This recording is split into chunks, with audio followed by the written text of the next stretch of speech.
Bonjour à tous les petits ours, on se retrouve aujourd'hui pour ce nouvel épisode à la découverte du Beaujolais. Nous allons à la rencontre de Lane Bertrand au domaine Minae à Blacé. Je vous souhaite à tous une bonne vidéo, un bon visionnage, c'est parti.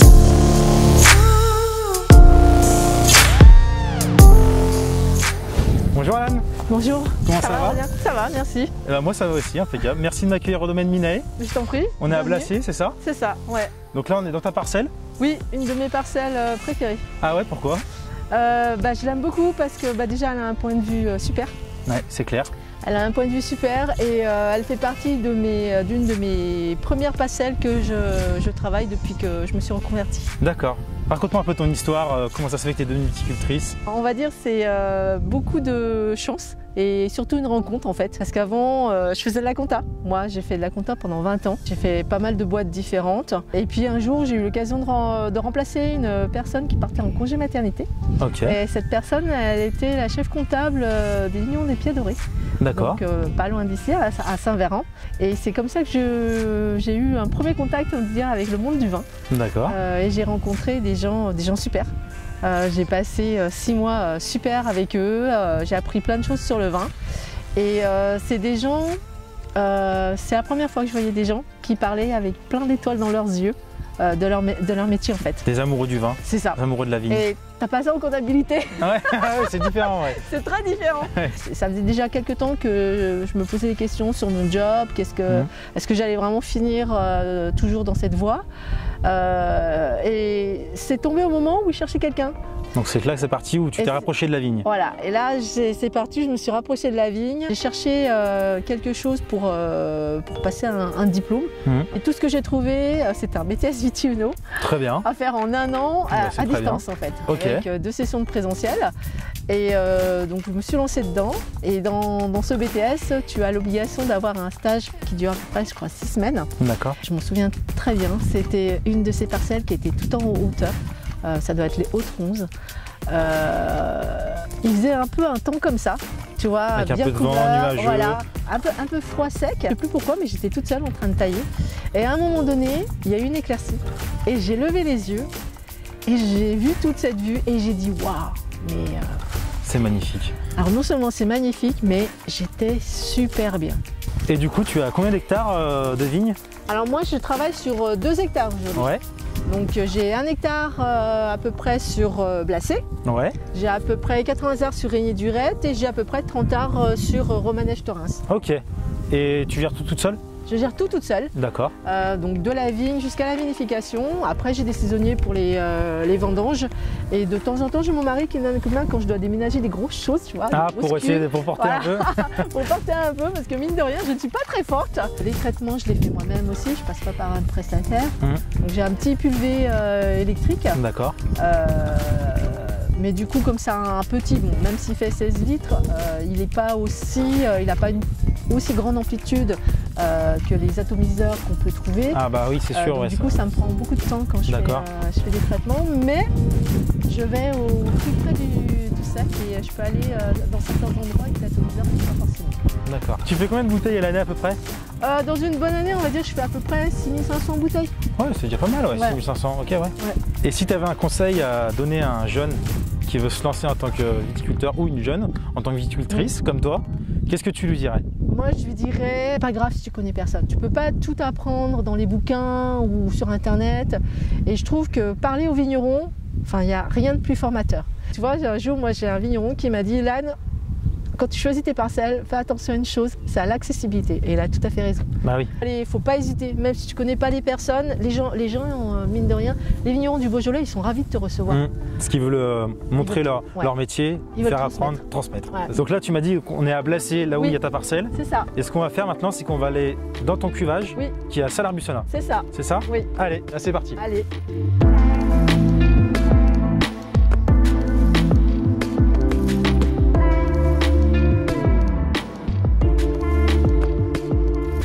Donc on est parti sur la dégustation, là on est dans ton cuvage à Salars-Bussonat.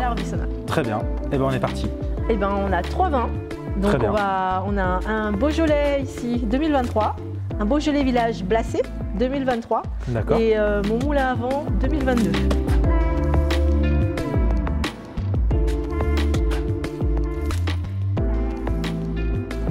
Très bien. Donc là, on est sur 2023. Oui.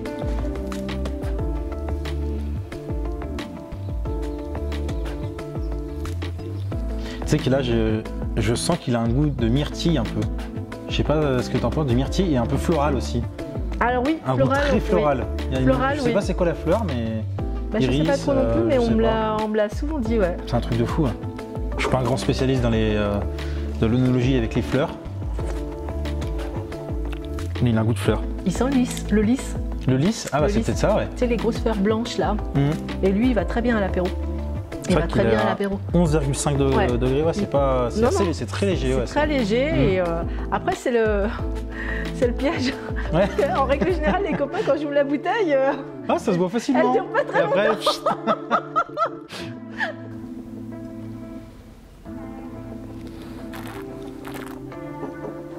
Alors, moi je bois pas tout parce qu'après je suis un peu pompette, tu vois. J'ai beau faire du vin. On va aller doucement voilà, alors. Oui. Là on passe sur la prochaine bouteille. Ouais, donc ça c'est le Beaujolais Village Blacé 2023. Mon Beaujolais Village Blacé, c'est ce que je préfère vinifier. D'accord. Au niveau, tu veux dire gustatif ou au niveau vraiment vinification Non, au niveau gustatif. D'accord. Je trouve qu'il va apporter d'autres choses que le Beaujolais. Tu vas voir quand tu vas le goûter, il aura déjà un peu plus de corps, il a un peu plus de tanin, il a un peu plus de structure, mais je trouve qu'il est juste comme il faut, en tout cas pour moi, et pas trop fort. Donc, goûte-le. On va goûter.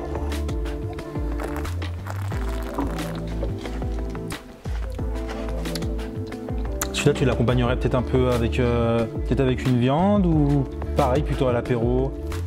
Je pense qu'il irait bien aux deux.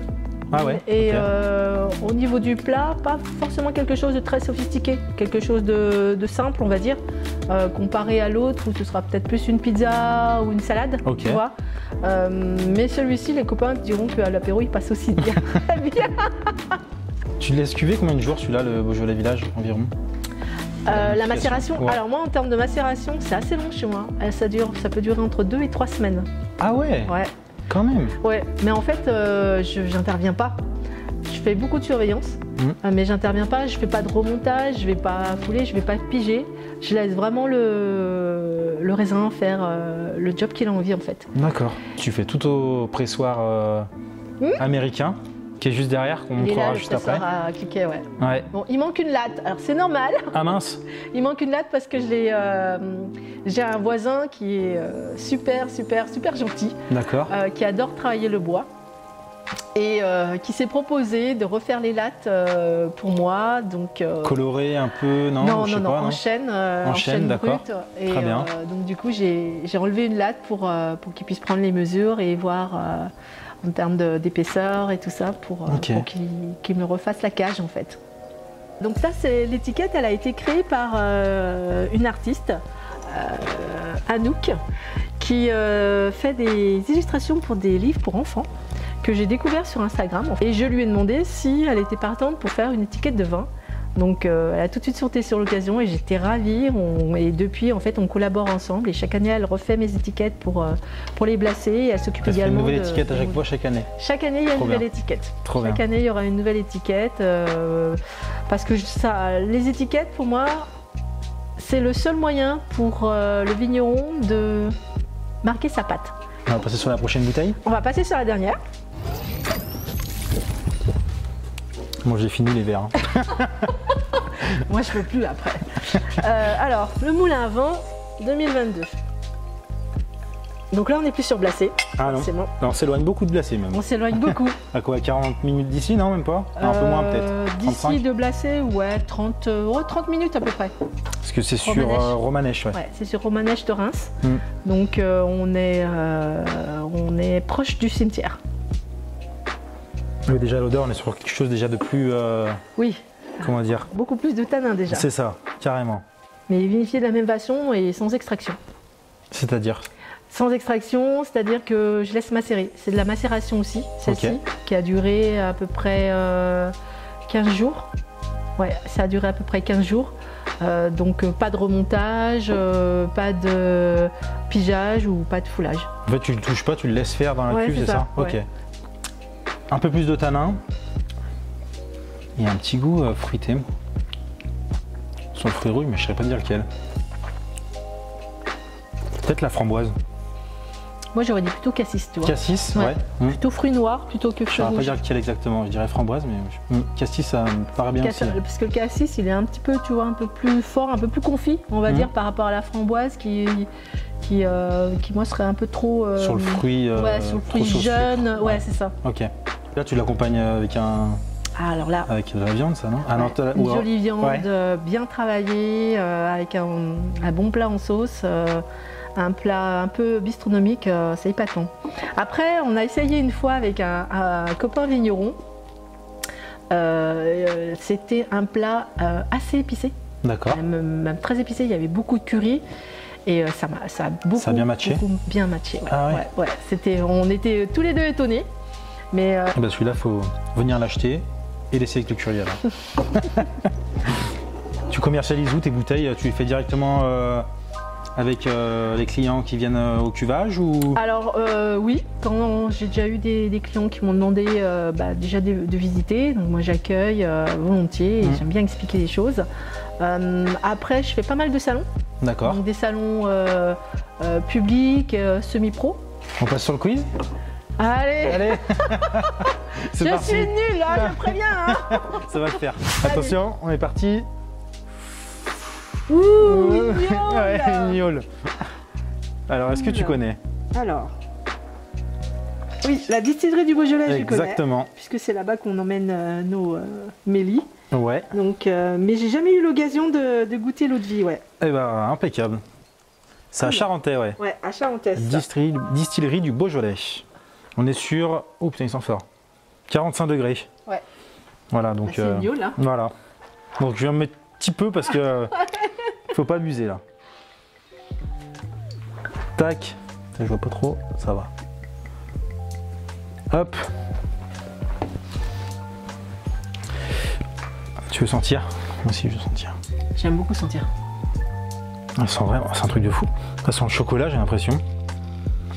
Quelle est la description de la statue du rond-point de la Galoche à Cercy-en-Beaujolais? Alors, est-ce que tu es déjà passé à Cercy-en-Beaujolais?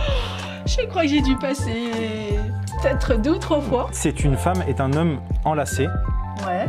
Et en fait, l'homme, il tient une grappe de raisin dans la main. Mais il faut que je boive tout le verre? Ouais. Attends, mais... ah ouais, ah, putain, je t'ai pas expliqué les règles au départ. Tu veux un sucre avec ou pas?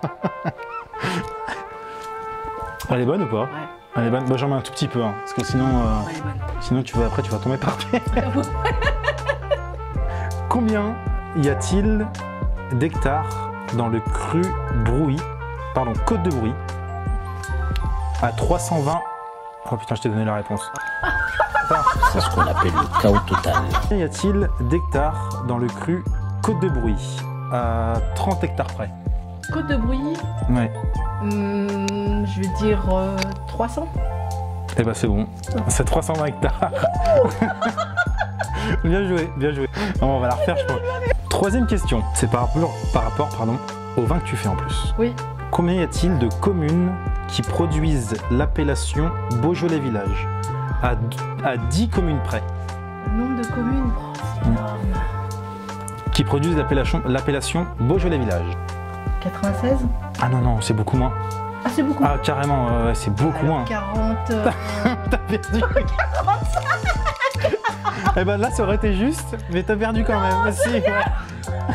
C'est 38 communes, ouais. Voilà. Ouais. Mais pourquoi j'ai dit 96? Là, c'est énorme, hein, 96. Ah, ouais. Ah, j'aurais quand même pensé plus qu'il y aurait Non. plus de villages comme ça. Eh ben non, malheureusement.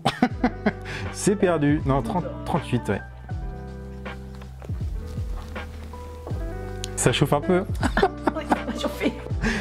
Allez, on passe sur la 4e question. Ok. Comment s'appelle l'emblématique côte dans le cru Morgon? Côte de Pie? Ouais, bravo. Côte du Py, bien joué. Santé. Tiens.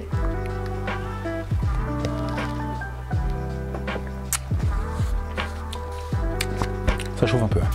Celle-ci, elle est un peu compliquée, et peut-être que tu vas savoir. Je te cite 5 châteaux. Ok.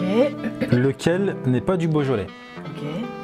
Château de Varennes, château de Champ-Renard, château de la Clayette, château de Rochebonne, château des Tours. Château des Tours. Eh ben non. Oh non. Château des Tours, c'est à Anse. Une petite dose là pour déguster.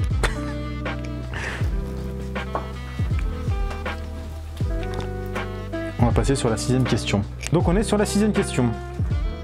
Durant quel siècle la serpette a-t-elle été créée? Quoi, le 20e siècle?